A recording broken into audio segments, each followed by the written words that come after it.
नमस्कार साथियों, स्वागत है आप सभी का सत्या एक्सीलेंट यूट्यूब चैनल पे।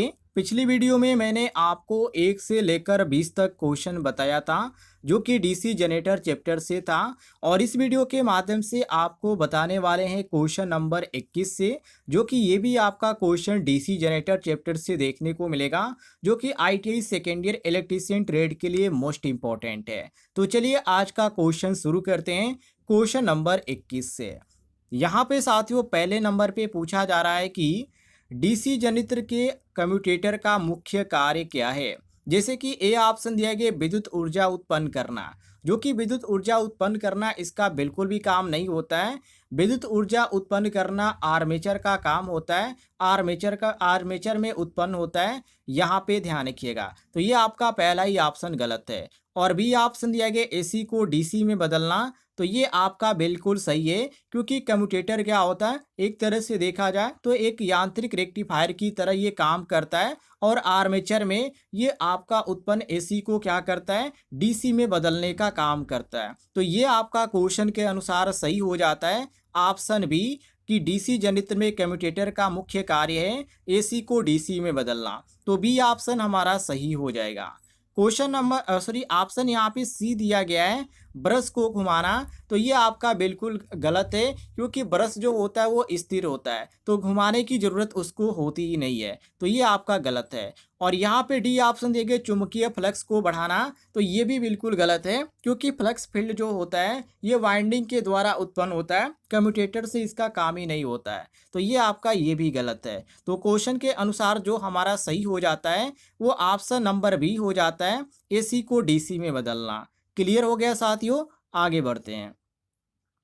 आगे सवाल में क्या पूछा जा रहा है, यहाँ पे सवाल नंबर 22, इसमें पूछा जा रहा है कि यदि डीसी जनित्र की फील्ड वाइंडिंग खुल जाए अर्थात ओपन सर्किट हो जाए तो क्या होगा। देखिए, यदि ओपन सर्किट हो जाती है तो उस समय आपको देखने को मिलेगा कि आउटपुट वोल्टेज घटकर लगभग शून्य, मतलब कि हम कह सकते हैं कि यहाँ पे सी ऑप्शन दिया गया है, आउटपुट वोल्टेज घटकर लगभग शून्य हो जाएगा। ये सही होगा, क्योंकि साथियों फील्ड ओपन हो जाने से फ्लक्स भी आपका नहीं बनता है, और जब फ्लक्स नहीं बनेगा तो ईएमएफ भी उत्पन्न नहीं होगा। तो इसके कारण हमें देखने को मिलेगा कि जो यहाँ पे आउटपुट वोल्टेज है वो शून्य हो जाएगा। ये आपका सी ऑप्शन करेक्ट आंसर हो जाएगा। और यहाँ पे ए ऑप्शन दिया गया आउटपुट करंट बढ़ जाएगा, तो ये आपका बिल्कुल गलत दिया गया है, क्योंकि साथियों करंट बढ़ेगा नहीं बल्कि वोल्टेज ही आपका नहीं बनेगा। तो ये आपका पहला ही ऑप्शन गलत है। और बी ऑप्शन देखिए आउटपुट वोल्टेज बढ़ जाएगा, तो ये भी साथियों बिल्कुल गलत है। ये ध्यान रखिएगा,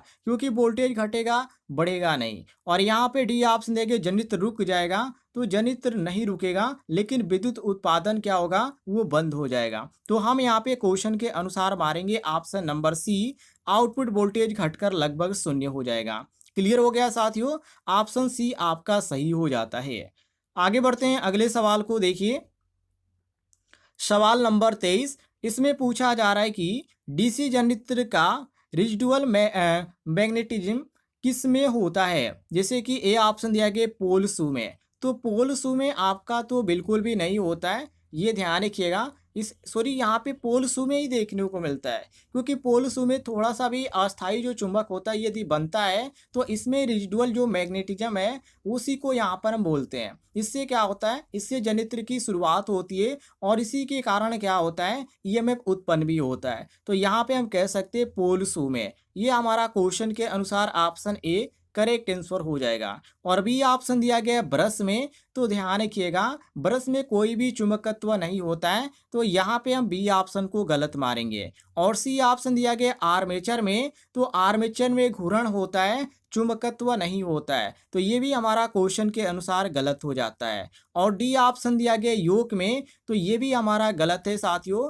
क्योंकि योक जो होता है वो फ्लक्स के लिए मार्ग प्रदान करता है, ये चुंबकीय स्टोर नहीं करता है जो क्वेश्चन के अनुसार पूछा जा रहा है। तो हम इसको भी गलत मारेंगे। सही ऑप्शन होता है ऑप्शन नंबर ए, पोल शू में।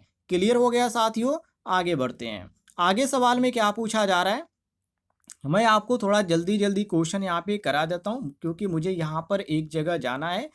तो यहाँ पर अगला क्वेश्चन देखिए, इसमें पूछा जा रहा है कि डीसी जनित्र में आर्मेचर रिएक्शन को कम करने के लिए कौन सी विधि अपनाई जाती है? तो आर्मेचर रिएक्शन को कम करने की जब भी बात किया जाए तो आप इंटरपोल का ध्यान रखिएगा, क्योंकि इंटरपोल का उपयोग आप करेंगे तो जब आप इंटरपोल का उपयोग करेंगे तो आर्मेचर रिएक्शन से जो उत्पन्न विकृति होगी उसको असंतुलित कर देगा। तो संतुलित जब करेगा साथियों तो उस समय आपको देखने को मिलेगा आर्मेचर रिएक्शन। तो ये आर्मेचर रिएक्शन को कम करने के लिए हम इंटरपोल का प्रयोग करते हैं। और यहाँ पे जो आपको सही ऑप्शन देखने को मिलता है वो ऑप्शन नंबर बी, इंटरपोल का उपयोग करना। ये आपका बी ऑप्शन सही हो जाता है।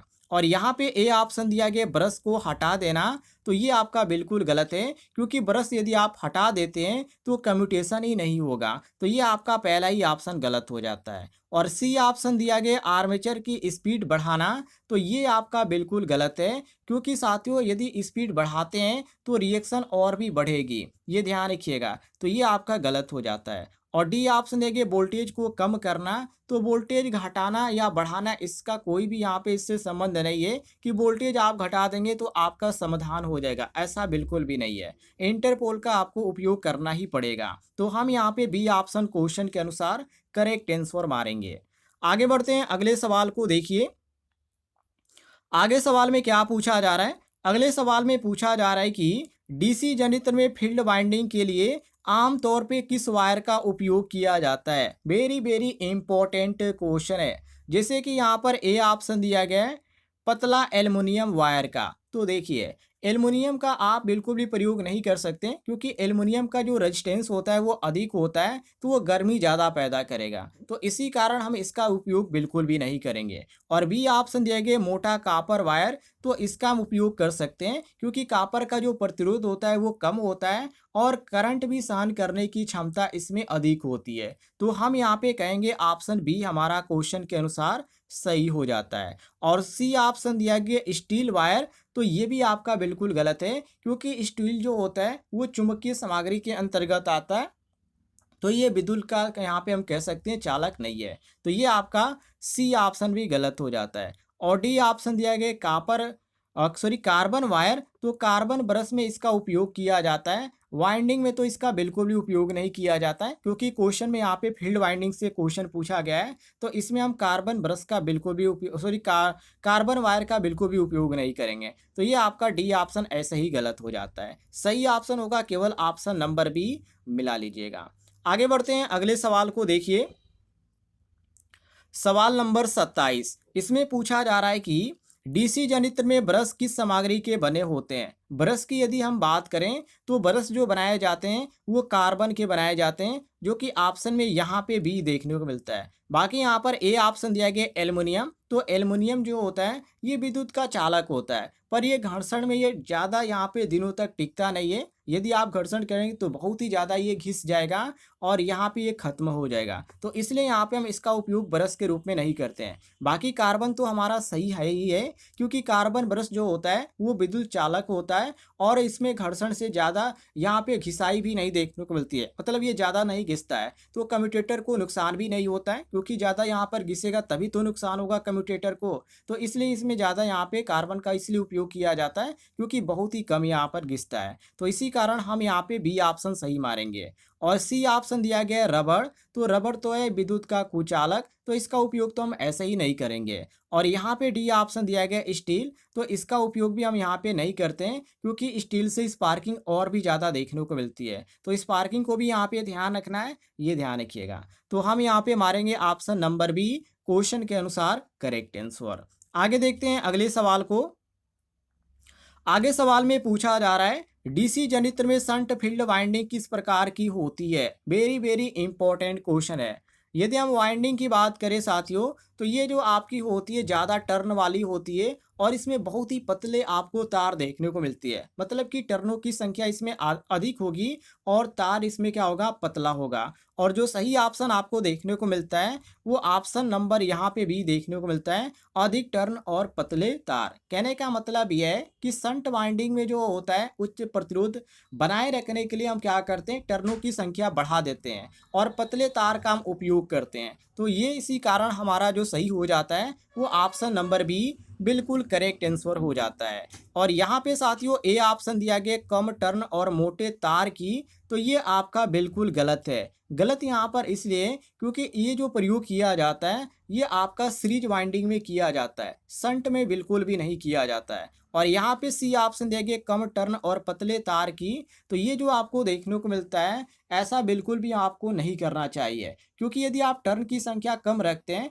तो इसमें आपको फ्लक्स जो देखने को मिलेगा वो बनता हुआ नहीं देखने को मिलेगा, तो और भी परेशानी बढ़ जाएगी। तो इस चीज़ को भी देखना पड़ता है। तो ये आपका सी ऑप्शन भी गलत हो जाता है। और डी ऑप्शन दिया गया अधिक टर्न और मोटे तार की, तो मोटा तार कम जो होता है वो कम प्रतिरोध देता है, तो शंट वाइंडिंग के लिए ऐसा ही प्रयोग नहीं किया जा सकता है, क्योंकि हमें प्रतिरोध की यहाँ पे ज़्यादा ज़रूरत होती है। तो इसी कारण हमारा यहाँ पे डी ऑप्शन भी गलत हो जाता है। सही ऑप्शन होगा ऑप्शन नंबर बी अधिक टर्न और पतले तार।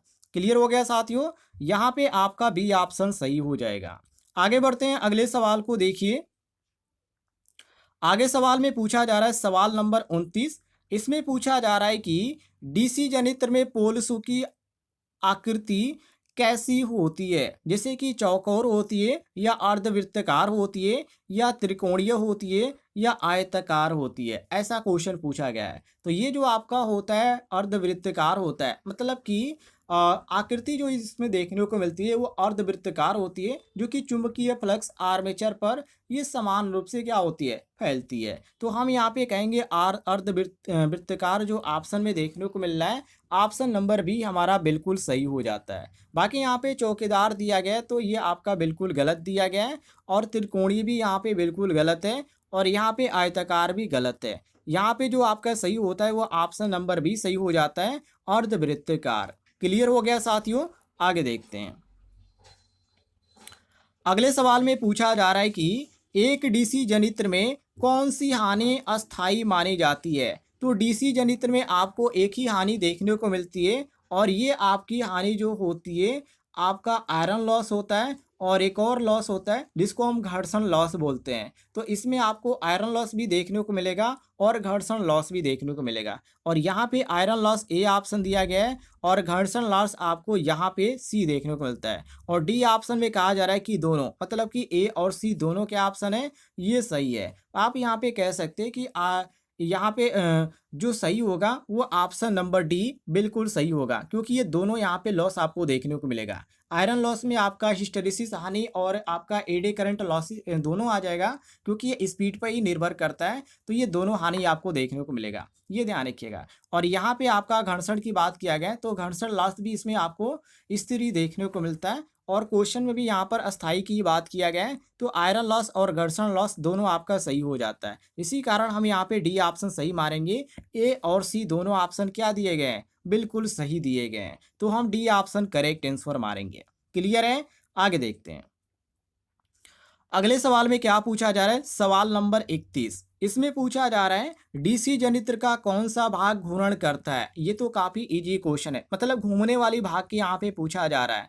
तो इसमें जो घूमने वाला भाग होता है इसमें होता है आर्मेचर, जो कि यहाँ पे सी ऑप्शन आपको देखने को मिल रहा है। आर्मेचर रोटर का भाग ही होता है जो घूमता है, और इसी के कारण क्या होता है, ईएमएफ उत्पन्न होता है। तो यहाँ पर जो घूमने वाला भाग है वो आपका आर्मेचर है। और यहाँ पे योक जो दिया गया है ये तो आपका स्थिर भाग है, ऊपरी भाग इसको बोला जाता है, फ्रेम योक बोल सकते हैं, बॉडी भी बोल सकते हैं, इसी को बोला जाता है। और यहाँ पे फील्ड वाइंडिंग दिया गया ऑप्शन बी, तो ये आपका फील्ड वाइंडिंग गलत हो जाएगा, क्योंकि फील्ड वाइंडिंग स्थिर होता है जो कि पोल पर ये रखा जाता है। तो ये तो आपका बी ऑप्शन ऐसे ही गलत है। तो ए और बी दोनों ऑप्शन गलत है, और डी ऑप्शन दिया गया है पोल, तो पोल भी आपका स्थिर ही होता है, तो ये भी आपका गलत है। सही ऑप्शन होता है ऑप्शन नंबर सी, बिल्कुल करेक्ट आंसर।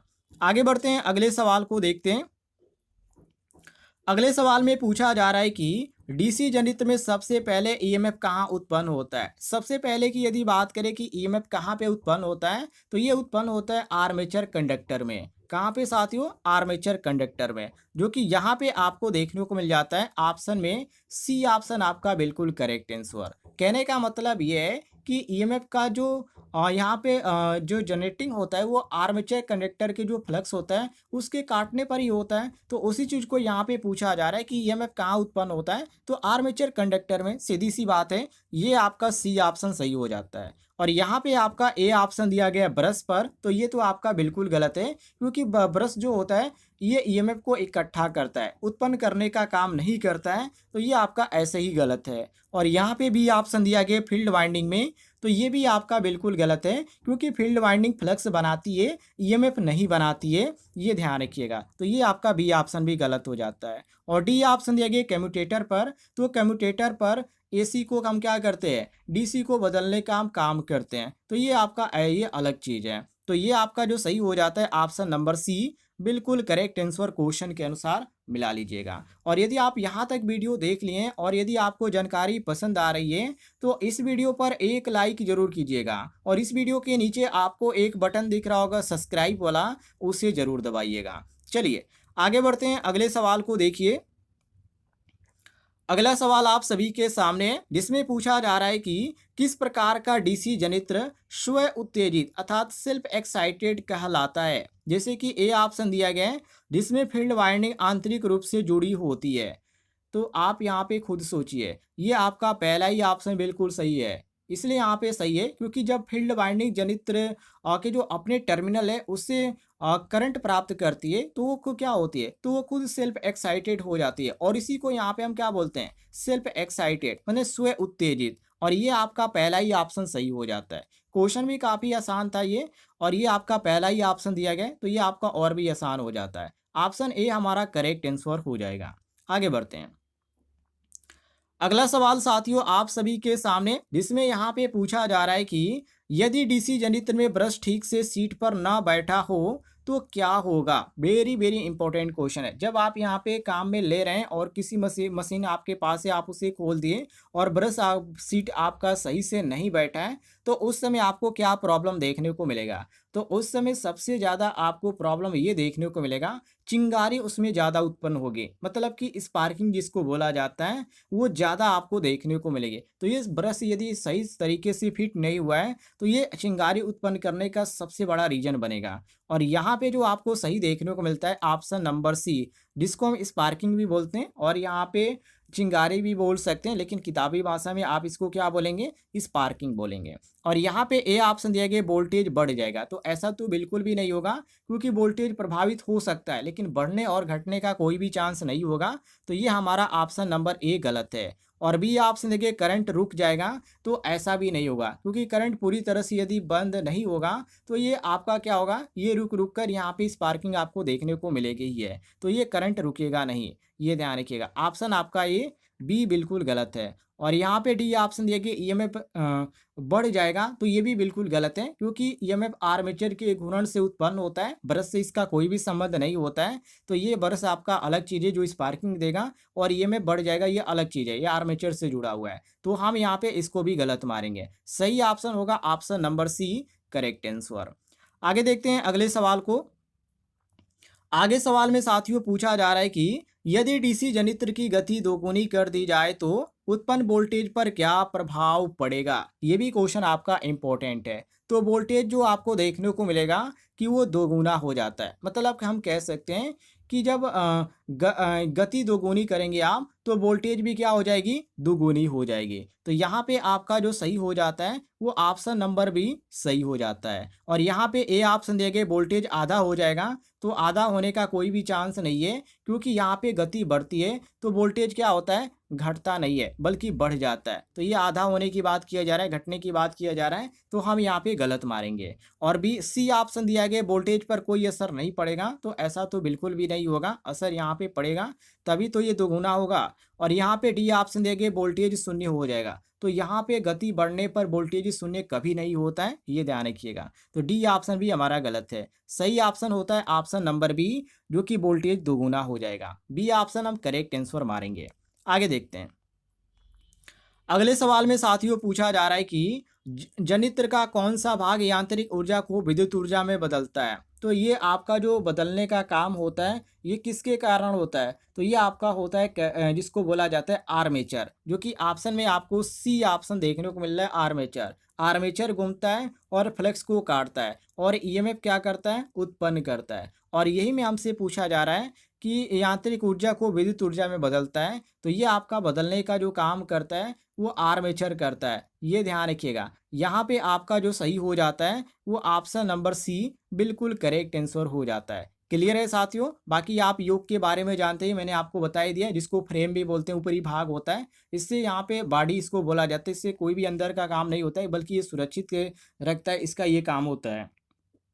और पोल यहाँ पर मैंने आपको बता ही दिया कि ये फ्लक्स उत्पन्न करता है। और यहाँ पे आर्मेचर जो कि ये आपका काम क्या करता है, ऊर्जा को यहाँ पर रूपांतरण करता है। और यहाँ पे डी ऑप्शन देखिए कम्यूटेटर, तो कम्यूटेटर ईएमएफ को क्या करता है, रेक्टिफाई करता है। और ये आपका यहाँ पे ये भी क्वेश्चन के अनुसार गलत है, क्योंकि ये उत्पन्न करने की बात किया गया है, कि ये बदलने की बात किया गया है, तो ये इसके द्वारा उत्पन्न नहीं होता है, ये ध्यान रखिएगा, केवल ये रेक्टिफाई करता है। तो ये भी आपका गलत है। सही ऑप्शन हमारा दिया गया option number C correct answer. Clear हो गया साथियों?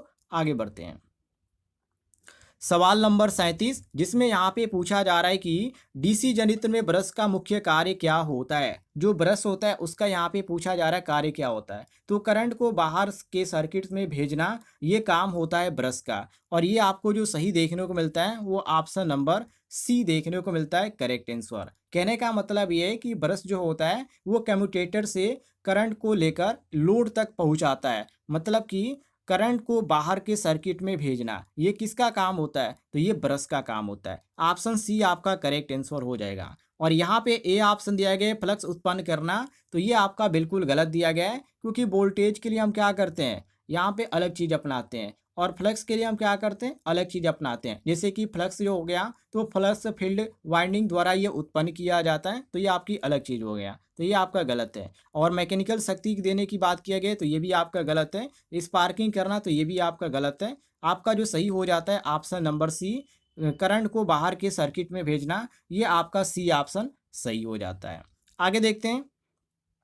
आगे सवाल में पूछा जा रहा है कि लैप वाइंडिंग किस प्रकार की वाइंडिंग है। Very very important question. तो ये ज़्यादा करंट के लिए यहाँ पे लैप वाइंडिंग का प्रयोग किया जाता है। मतलब कि लैप वाइंडिंग में क्या होती है, इसमें जो आपको देखने को मिलता है शाखाओं की संख्या ज़्यादा देखने को मिलती है, तो करंट भी यहाँ पे संभालने के लिए क्षमता इसमें अधिक होती है। तो इसका उपयोग बड़े बड़े जो यहाँ पे जहाँ पे ज़्यादा यहाँ पे करंट की ज़रूरत होती है वहाँ पे हम क्या करते हैं, इसका हम उपयोग करते हैं लैप वाइंडिंग का, ये ध्यान रखिएगा। तो यहाँ पे हम कह सकते हैं कि यहाँ पे जो सही ऑप्शन देखने को मिलता है ऑप्शन नंबर बी कि उच्च करंट के लिए, ये ध्यान रखिएगा, ये आपका वाइंडिंग प्रयोग किया जाता है। बी ऑप्शन आपका सही हो जाता है। और यहाँ पे ए ऑप्शन दिया गया उच्च वोल्टेज के लिए, तो ये आपका बिल्कुल गलत है, क्योंकि साथियों वोल्टेज के लिए हम वेव वाइंडिंग का प्रयोग करते हैं, और जब यहाँ पे करंट की बात आती है तो वहाँ पे हम बात करते हैं लैप वाइंडिंग का। तो हमारा बी ऑप्शन इसी कारण सही होता है। और सी ऑप्शन दिया गया केवल एसी मशीनों के लिए, तो ये आपका बिल्कुल गलत है, क्योंकि ये डीसी मशीनों में भी उपयोग होती है। और यहाँ पे डी ऑप्शन दिया गया अस्थायी चुंबक मोटर के लिए, तो ये भी आपका बिल्कुल गलत है, क्योंकि अस्थायी चुंबक मोटरों के लिए ये प्रयोग ही नहीं होता है, तो ये भी आपका गलत है। सही ऑप्शन हो जाता है ऑप्शन नंबर बी बिल्कुल करेक्ट आंसर। क्लियर हो गया साथियों? आगे देखते हैं। आगे सवाल में पूछा जा रहा है कि डीसी जनित्र में वेव वाइंडिंग का प्रयोग कब किया जाता है। अब यहाँ पे ऊपर लैप वाइंडिंग से पूछा गया था, अब आपसे वेव वाइंडिंग के बारे में पूछा जा रहा है। तो जहाँ पे अधिक वोल्टेज और कम करंट देने की बात की जाती है वहाँ पे हम वेव वाइंडिंग का प्रयोग करते हैं, ये ध्यान रखिएगा। और यहाँ पे आपको सही देखने को मिलता है ऑप्शन नंबर बी अधिक वोल्टेज कम करंट, ये आपका बी ऑप्शन सही हो जाता है। क्योंकि वेव वाइंडिंग जो होता है वो श्रृंखला में होता है, श्रृंखलाबद्ध होता है, कनेक्शन उसका श्रृंखला में होता है, तो उससे क्या होता है उच्च वोल्टेज उत्पन्न होता है, और यहाँ पे करंट आपको कम देखने को मिलता है, तो ऑप्शन बी आपका सही हो जाता है। और यहाँ पे ए ऑप्शन दिया गया कम वोल्टेज अधिक करंट के लिए, तो ये आपका बिल्कुल गलत है, क्योंकि ये प्रक्रिया आपको लैप वाइंडिंग में देखने को मिलती है। और इसी ऑप्शन दिया गया केवल अस्थायी चुंबक जनित्रों में, तो ये भी आपका बिल्कुल गलत है, क्योंकि अस्थायी चुंबक जनित्रों में आपका अलग क्वाइल की व्यवस्था होती है, इसकी तो बिल्कुल भी नहीं होती है, तो ये आपका गलत है। और डी ऑप्शन देंगे ब्रशलेस जनित्रों में, तो ये भी आपका बिल्कुल गलत है, क्योंकि ब्रशलेस जनित्र में कम्यूटेटर और ब्रश होते ही नहीं है। तो ये आप ध्यान रखिएगा। तो हमारा जो सही ऑप्शन होता है वो ऑप्शन नंबर बी होता है, अधिक वोल्टेज कम करंट के लिए। क्लियर हो गया साथियों? आगे देखते हैं। आगे सवाल में ये पूछा जा रहा है कि एक डीसी जनित्र में यदि ब्रश बहुत अधिक दबाव में हो तो क्या समस्या आ सकती है। वेरी वेरी इंपॉर्टेंट क्वेश्चन है, और मैं आप सभी से एक ही रिक्वेस्ट करूंगा, यदि आप यहाँ तक वीडियो देख लिए होंगे तो आप इस लास्ट सवाल का जवाब आप कमेंट बॉक्स में जरूर दीजिएगा कि एक डीसी जनित्र में यदि ब्रश बहुत ही अधिक दबाव में हो तो उस समय क्या समस्या देखने को मिलेगी। ऑप्शन आप सभी के सामने है, सभी लोग इसका आंसर कमेंट बॉक्स में देने का प्रयास कीजिएगा। और जानकारी आपको पसंद आती है जिस तरह के क्वेश्चन मैंने आपको बताया, तो इस वीडियो पर लाइक कीजिएगा, और इस वीडियो के नीचे आपको एक बटन दिख रहा होगा सब्सक्राइब वाला, उसे जरूर दबाइएगा।